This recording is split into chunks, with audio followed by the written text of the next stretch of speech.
Là, ce qui va être montré à Nohant jusqu'en novembre, c'est un travail que j'ai entamé il y a 2 ans et demi environ. Et actuellement, c'est l'aboutissement de ces 2 ans et demi de travail qui est partagé entre des images qui sont montrées dans la maison et des images qui sont montrées en dialogue avec le jardin.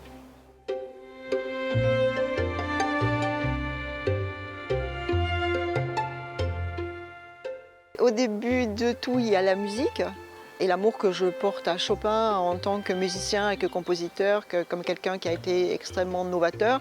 Et puis, moi, je suis comme ses amis. Ses amis disaient qu'il était un être exquis et je l'ai toujours pensé comme ça, je l'ai toujours ressenti comme ça. Donc, je me suis appuyée sur la musique, puis après, sur les écrits. Je lis beaucoup, je me documente. Donc, j'ai lu Histoire de ma vie de George Sand et La petite Fadette, mais aussi toute la correspondance de Chopin et bien sûr tous les livres qui sont autour de leur histoire, en particulier Les étés à Nohant qu'a écrit Jean-Yves Path et qui m'ont servi de référence iconographique aussi.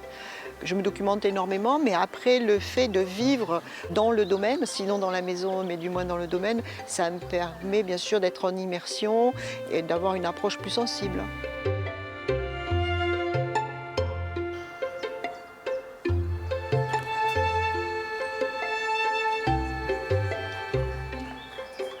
Une résidence, c'est un vase clos. C'est un endroit et un moment qui sont fermés et où il n'y a pas d'interruption de la vie extérieure. Donc on peut être complètement sur soi-même. Et puis aussi, j'ai la temporalité très longue, peut-être un peu 19e, que j'aime bien, pour marcher à n'importe quelle heure du jour et de la nuit, m'inspirer, avoir des conversations. Moi j'adore ce jardin, je le trouve extrêmement émouvant. Et moi, ça m'inspire énormément. Mon travail découle de ces liens, puis comme avec Jean-Yves Path, de ces amitiés qui se créent. Ça nourrit le travail, ça l'approfondit, je dirais.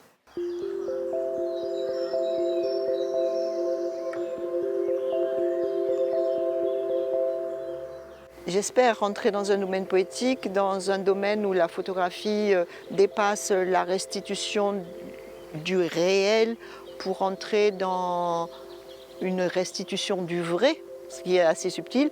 Et puis les visiteurs sont un petit peu mes invités et j'aimerais qu'ils soient heureux de trouver ce travail dans la maison et dans les jardins, que ça leur apporte quelque chose, que peut-être qu'ils aient le désir d'être un peu plus longtemps dans cet endroit. Et puis d'une manière très ambitieuse, en tant que photographe et qu'artiste qui a la photographie en particulier comme médium, j'aimerais que ça interpelle certains et que ça les touche et peut-être que ça leur ouvre, si la fenêtre n'est pas déjà ouverte, mais si la photographie est une fenêtre entrouverte, peut-être ça leur ouvre une curiosité pour ce médium qui, je trouve, n'est pas perçu nécessairement dans toute son ampleur. Voilà, c'est ça que j'aimerais bien partager.